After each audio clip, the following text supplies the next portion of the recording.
So we started by recapitulating our last Savitri class.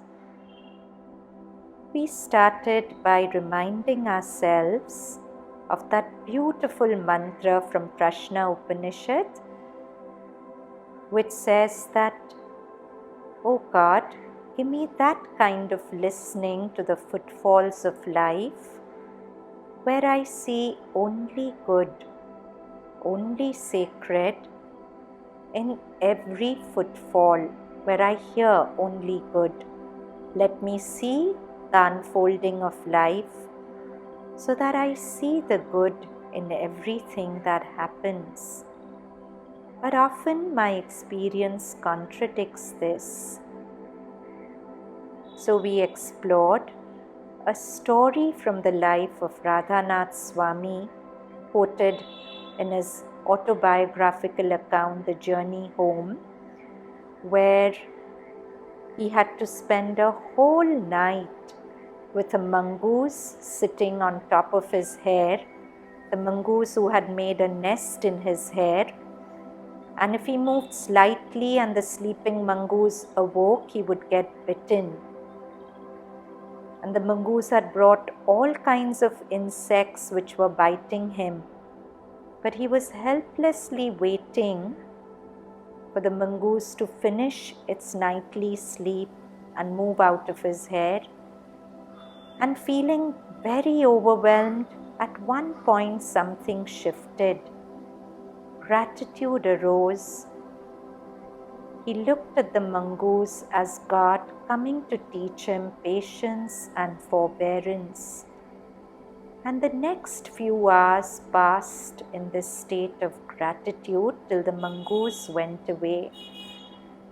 When we are going through suffering, we always have the choice of tapping into our deeper wisdom and accessing the truth of Mother's words. If you take everything that comes to you as grace, you will see that it is indeed grace. And this seeing of everything as grace comes easily if we see ourselves not as the Nam Roop Gun, but as Brahma.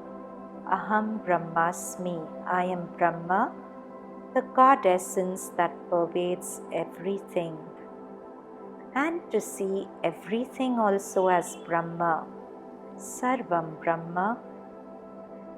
So it's myself everywhere. Every exchange between me and another is an exchange of this honey of self with itself. The more I am identified with this deeper self, the more there is an experience of completion, tripti, wholeness. The more I'm identified with my surface self, my identity as Anahita, the more incomplete I am. And because deep down I know I am all bliss and all completion, I cannot be content with the experience of feeling incomplete. So I keep trying to fulfill desires, thinking that in doing so I will find completion. But trying to feel complete through fulfilling desires is drinking salt water to quench my thirst. The more I drink, the thirstier I get. When my identity with the deeper self is weak, many desires are there. The stronger that identity is, the less the desire. This is something beautiful we explored with my yoga teacher Jangir Sir in his workshop on the Brihad Aranyaka Upanishad. So, the deeper I go, the more quenched I am, the more fulfilled I am. When desire comes, there are two ways of dealing with it. One is to shift identity to the deeper self, where I feel so complete that I see that the object of desire cannot add anything to me, and so the desire goes away. Mother says it beautifully that there's much more joy in releasing a desire than in fulfilling it. Whenever I release a desire without my knowing it, my identity shifts to my deeper self or closer to it.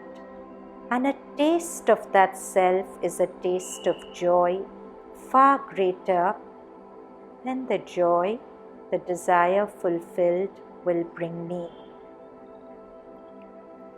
The other way of fulfilling desire, again what my yoga teacher said, is to remove a thorn with a thorn. If there's an overwhelming desire for an object or a person, I remind myself that I want the mother more. That desire is the second thorn which removes the first thorn of desire. In this way, desire, which can be the greatest weakness of the human mind, can also become the mind's greatest strength. So, whenever I'm really desiring something, I can remind myself, oh, but I want silence more. I want the joy felt with identity with the self more. Or I want to love the mother and the feeling I get when I love her more. And offer the desire to this superseding desire. And desire is also misdirected aspiration. Deep down, I'm always aspiring for the truth of my deeper self. Because I don't know how to find it, I use the outlet of desire. But desire or love or want has various stages of evolution, and we explored these beautiful lines from Savitri which trace the evolution of desire. All our earth starts from mud and ends in sky, and love was once an animal's desire, then a sweet madness in the rapturous heart, an ardent comradeship in the happy mind becomes a wide spiritual yearning space. A lonely soul passions for the alone. The heart that loved man thrills to the love of God.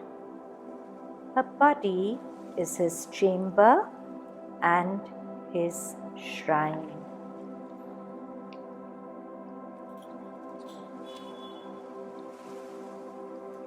So, in our practice, let's try and work with these two ways of dealing with desire, shifting identity to the deeper self or desiring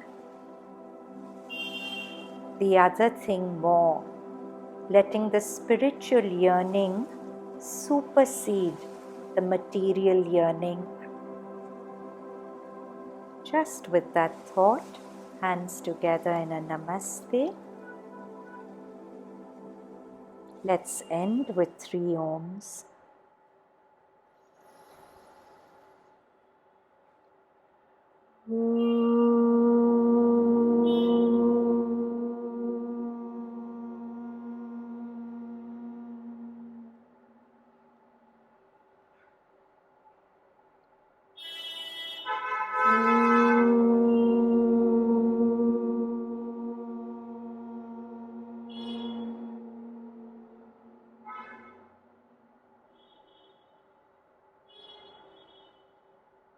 Om.